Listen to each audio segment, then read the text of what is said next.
कोई कहे कि वो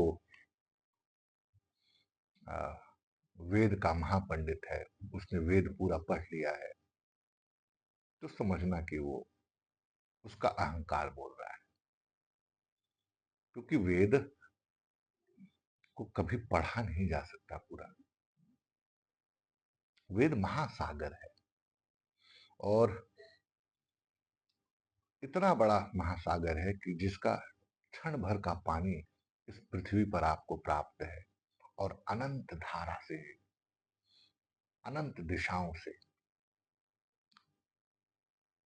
इसका जल बह रहा है। तुम्हें पृथ्वी पर थोड़ा बहुत प्राप्त हो गया, लोटा भर ले लिया तुमने। तो अगर आपसे कोई कहे कि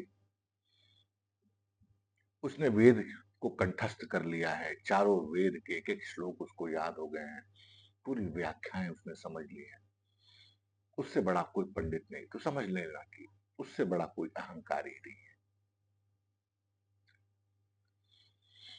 अच्छा, एक चीज और आपको समझ में आएगी।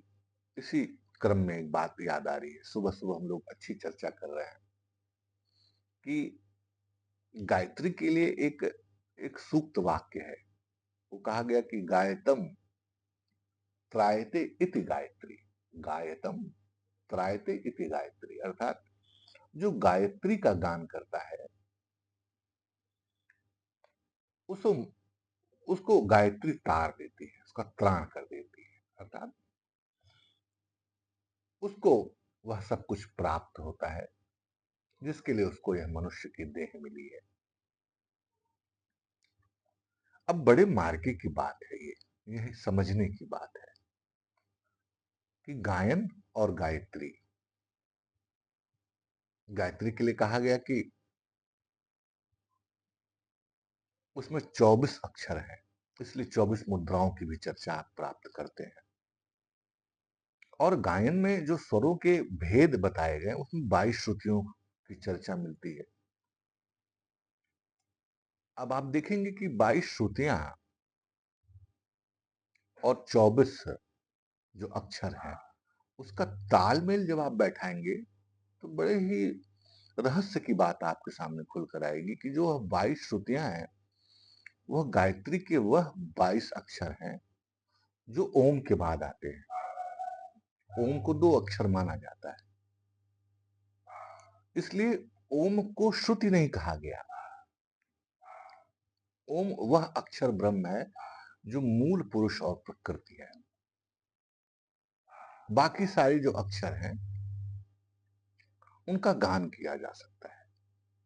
इसलिए ओम भूरभुवः स्वः तत्सत् का क्रम आगे बढ़ता है, ओम के बाद क्रम आगे बढ़ता है। बड़े मजे की बात है कि आने वाले समय में विभिन्न जगहों पर यह बात कही गई कि गान करने से भगवान की प्राप्ति होती है।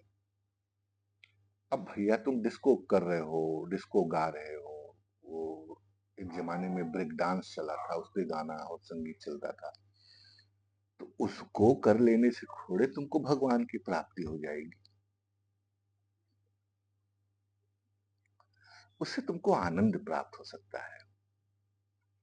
ठीक है, एक तरह का आनंद लिया आपने, डांस किए, मजा किए, पर रसानुभूति जिसको कहा गया ब्रह्म सहोदर, रस कैसा? ब्रह्म सहोदर, रसो वै सह कहा गया। तो उसके लिए इन आंतरिक भेदों से संगीत पर दृष्टि डालनी होगी आपको। अच्छा, एक और बड़े मजे की बात, वो यह कि वेदों को शुद्ध परंपरा कहा गया, श्रव, जिसे मतलब सुना जा सके। तो वेद कौन सुनेगा? अगर वेद को गाया जाएगा तभी उसे सुना जा सकता है। वेदों के अतिरिक्त जो कुछ भी है वह सब पाठ है। पुराण जैसे हो गए, वह भी पाठ है। भागवत जैसे हो गया, वह भी पाठ है। सप्तशती हो गई, हम लोग सप्तशती पढ़ते हैं, पाठ करते हैं, ये सब पाठ की श्रेणी में आता है। वेद पाठ की श्रेणी में नहीं आता है, वेद गान की श्रेणी में आता है। इसीलिए उसकी एक व्यवस्था की गई सामगान की। हुँ? तो जिसका गान हो सके वह वेद है। जहाँ श्रुतियों का उपयोग किया जा सके वह वेद है। तो और अगर आप गान कर रहे हैं तो इसका अर्थ ये समझ लें कि वह भाव जो शब्दों से व्यक्त ना हो सके, आपको श्रुतियों का, स्वरों का या विभिन्न मुद्राओं का एक ऐसा वातावरण अपने अंदर या बाहर पैदा करना होगा, जिसमें आप अनंत की भाषा, अनंत के गान को और अनंत के अर्थ को समझ सकें।